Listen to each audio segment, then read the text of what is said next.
خواتین کے لیے اعتکاف کی کیا احکامات ہیں؟ دیکھیے اعتکاف جو سنت موقدہ اعتکاف ہے وہ تو رمضان کے آخری عشرے میں 20 رمضان المبارک کو عصر کے بعد سے چاند رات تک ہوتا ہے. ٹھیک. اور اس کی 3 شرعی یعنی شرعی حیثیت کے اعتبار سے اس کی اگر تقسیم کی جائے تو وہ 3 طرح سے بنتا ہے. ایک ہوتا ہے واجب اعتکاف، ایک ہوتا ہے سنت موقدہ، اور باقی جو ہوتے ہیں وہ مستحب اور نوافل میں جاتے ہیں. صحیح. واجب اعتکاف وہ ہوتا ہے کہ اگر کسی شخص نے منت مانی لیکن وہ ایسے منت کہ وہ اتنا بلند آواز سے اس نے کہا، خالی دل میں ارادہ نہیں کیا بلکہ اتنی آواز سے کہا کہ اس کے کانوں نے سن لیا، تو پھر وہ اعتکاف واجب ہو جاتا ہے. وہ آپ 1 دن کا بھی کر سکتے ہیں، 10 دن کا بھی، 15 کا بھی، 1 مہینے کا بھی، جیسا انسان کو اپنے لیے آسانی لگے. دوسرا ہوتا ہے سنت موقدہ، یہ جو رمضان میں آخری عشرے میں کیا جاتا ہے.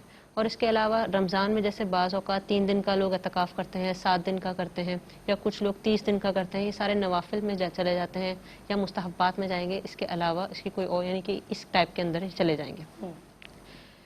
تو یہ اس کے علاوہ اعتکاف میں 3 چیزوں کی احتیاط کی جاتی ہے، یا 3 چیزیں آپ یہ کہہ لیں کہ ضروری ہوتی ہیں.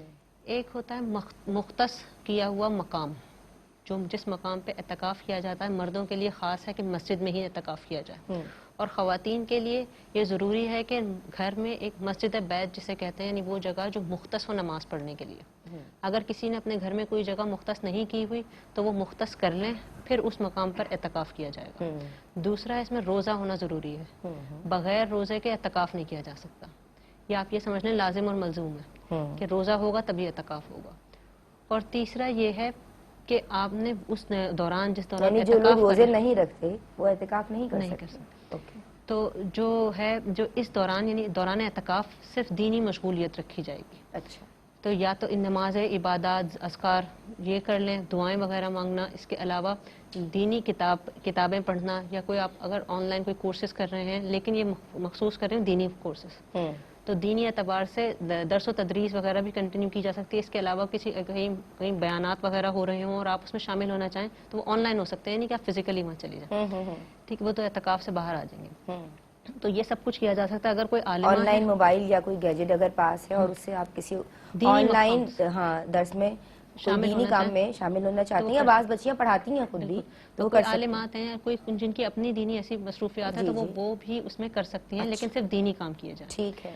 مزید میں یہاں پر ایک چھوٹی سی عرض کرنا چاہوں گی کہ بسا اوقات میں جو خواتین ہوتی ہیں کہ وہ گھر کے کاموں کی وجہ سے ان کو اتنا وہ نہیں اسپیس نہیں ملتا کہ وہ اعتکاف میں بیٹھ سکیں، اور وہ خواہش بھی بہت رکھتی ہیں کہ ان کو اعتکاف میں بیٹھا جائے. کسی کے بچے چھوٹے ہوتے ہیں، کوئی جوائنٹ فیملی میں رہتے ہیں. جو بہنیں گھروں میں ہیں اور امور خانہ داری بھی دیکھ رہی ہیں لیکن اعتکاف بھی کرنا چاہتی ہیں، ان کے لیے کیا حکم ہے، جانیں گے اس بریک کے بارے میں. السلام علیکم ورحمۃ اللہ. جناب، دین اور خواتین میں آپ سب کا خیر مقدم ہے. ہم بات کر رہے ہیں احکام رمضان کے تعلق سے، یعنی روزہ آج بھی ہمارا عنوان ہے. ہم نے بریک سے قبل بات کی روزے کے فدیے کے تعلق سے، کفارے کے تعلق سے، اور اب ہم بات کر رہے ہیں جناب خواتین کے اعتکاف کے تعلق سے. بریک سے قبل ہمیں عالمہ صدف اس تعلق سے بریف کر رہی تھیں. جی صدف.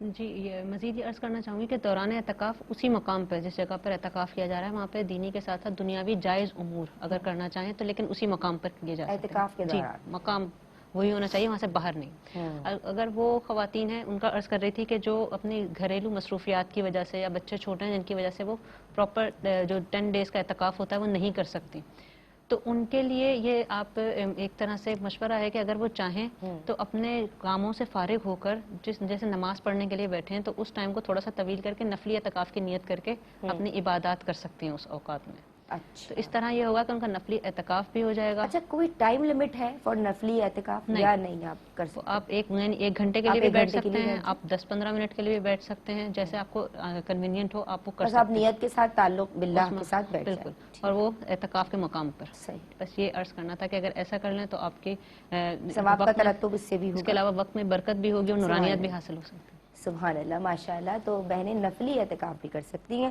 مفتی صاحب، ہم آپ کی سمت آئیں گے اور یہ ذرا اعتکاف کے تعلق سے احکامات خواتین کون سی جائز امور کر سکتی ہیں اور نفلی اعتکاف بھی ذرا سمجھا دیں جو بہنیں سنت اعتکاف نہیں کر سکتی.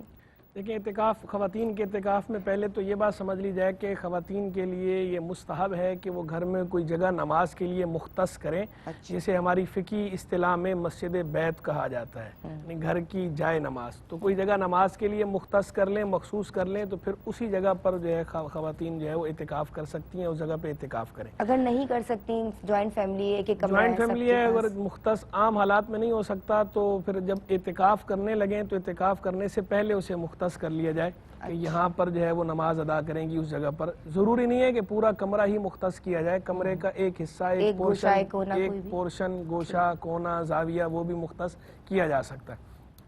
تو ایک کونا اس کا مختص کر لیں نماز کے لیے، اسی جگہ پر پھر اعتکاف کا اہتمام کریں۔ نفلی اعتکاف کی جہاں تک بات ہے تو نفلی اعتکاف کے لیے کوئی کسی قسم کی ٹائم لیمٹ نہیں ہے، تھوڑی دیر کا بھی ہو سکتا ہے، 10 منٹ کا بھی ہو سکتا ہے، 15 منٹ کا بھی ہو سکتا ہے، 1 گھنٹے کا بھی ہو سکتا ہے، زیادہ بھی ہو سکتا ہے۔ تو نفلی اعتکاف ہے تو ثواب کی نیت سے کوئی اگر کرے گا تو نفلی اعتکاف کا بھی ثواب ملے گا۔ لیکن اعتکاف کے لیے یہ بات ذہن نشین رکھ لی جائے کہ اعتکاف کا جو بنیادی مقصود ہے وہ کیا ہے۔ اعتکاف کا بنیادی مقصد، اعتکاف کی بنیادی روح اللہ تبارک و تعالی سے اپنے تعلق کو مضبوط کرنا ہے۔ گویا آدمی سب کچھ چھوڑ چھاڑ کے، دنیاوی کام اپنے چھوڑ کے اپنے آپ کو فارغ کر لیتا ہے کہ میں نے اپنے رب کو راضی کرنا ہے اور میں نے بھرپور عبادت کرنی ہے۔ تو وہ اپنی توجہ، قلب کی جو توجہ ہے، توجہ اللہ، اللہ کی طرف توجہ، یہ اس پہ پورا فوکس کرے، ہر اس کام سے بچنے کی کوشش کرے کہ جو اسے اللہ سے غافل کرے۔ صحیح۔ تو دنیاوی امور، جائز دنیاوی کام اگرچہ کیا جا سکتا ہے لیکن جائز دنیاوی کام سے بھی حتی الامکان بچا جائے، کیونکہ اعتکاف جو نہیں بچ سکتا تو اس کے لیے ضروری نہیں کہ اعتکاف بیٹھے۔ جو اب موبائل سے دور نہیں رہ سکتا تو وہ اعتکاف بیٹھے ہی نہ۔ جو اعتکاف بیٹھ رہا ہے تو ہمارا مشورہ تو حتی الامکان یہ ہوتا ہے کہ جو اعتکاف بیٹھ رہے ہیں تو آپ جو ہے مخلوق سے اپنے آپ کو منقطع کر لیں، جن کے حقوق آپ پر لازم ہیں اور اس دوران بھی لازم ہے، ان کی بات نہیں ہو رہی، عام حالات کی روٹین کی بات ہو رہی ہے۔ روٹین میں جب آپ نے اعتکاف بیٹھنا ہے تو اعتکاف کے اندر آپ نے اپنے آپ کو بالکلیہ فارغ کر سوشلی لینا ہے، ایکٹیو رہنا موبائل کے ذریعے، بالکلیہ اپنے آپ کو فارغ کر لیں اللہ تبارک و تعالیٰ کے لیے۔ تو بس آپ یہ سوچ لیں کہ اپنے خالق کے ساتھ ہم نے اپنا تعلق جوڑنا ہے، گویا ہم اپنے خالق کو راضی کرنے کے لیے یہ تھوڑے عرصے کے لیے، چند دنوں کے لیے یہ ہم نے ایک گوشہ عافیت اختیار کیا ہے۔ اس میں بس ہم ہیں اور ہمارا خالق ہے، ہم ہیں اور ہمارا خالق ہے، ہمارا مولا، ہمارا مالک، ہمارا رب، ہم اس کو راضی کریں، نوافل پڑھیں، ذکر و اذکار کریں، تسبیحات پڑھیں، قرآن مجید، فرقان حمید، برہان رشید کی تلاوت کریں، دینی کتب، صحیح العقیدہ، علماء کرام کی مستند لکھی ہوئی کتب ان کا مطالعہ کریں، حدیث کریمہ طیبہ کا مطالعہ کریں۔ جو احکام ہم پر سیکھنا لازم ہے، جو عام حالات میں، عام دنوں میں ہم اپنی ڈیلی روٹین کی بنا پہ نہیں سیکھ پا رہے ہوتے، تو یہ جو وقت آپ کو مل رہا ہے اس وقت کو غنیمت جانیں اعتکاف میں، اس وقت میں ان احکام کو سیکھیں، سیکھنے پہ توجہ دیں، پڑھیں، مطالعہ کریں اور بکثرت مطالعہ کریں، بار بار مطالعہ کریں، کیونکہ ہر بات جو ہے وہ ایک ہی بار میں سمجھ آئے یہ ضروری نہیں۔ بالخصوص ہر ایک کا مینٹل لیول جو ہے وہ الگ الگ ہوتا ہے، جن لوگوں کا تھوڑا ذہنی سطح جو ہے سمجھنے کی قوت فہم جن کی کمزور ہے وہ تو اور زیادہ اس کو توجہ سے انہماک سے پڑھیں اور جو ہے وہ بار بار اس کا مطالعہ کریں۔ تسبیحات بھی پڑھیں اور جو مستند کتابیں ہیں جن ان علوم کے بارے میں جن کا سیکھنا ہم پہ لازم ہے اسے بھی ضرور پڑھیں، کیونکہ تسبیحات پڑھنے کے ساتھ ساتھ، نوافل پڑھنے کے ساتھ ساتھ جن علوم کا ہم پہ سیکھنا لازم تھا ان سے غافل رہنا ہمارے لیے ویسے عام دنوں میں بھی جائز نہیں تھا۔ تو اگر اعتکاف کے اندر بھی ہم نے وہ علوم نہیں سیکھنے، اس پہ توجہ نہیں کرنی، تو پھر ہم جو ہے کب توجہ کریں گے؟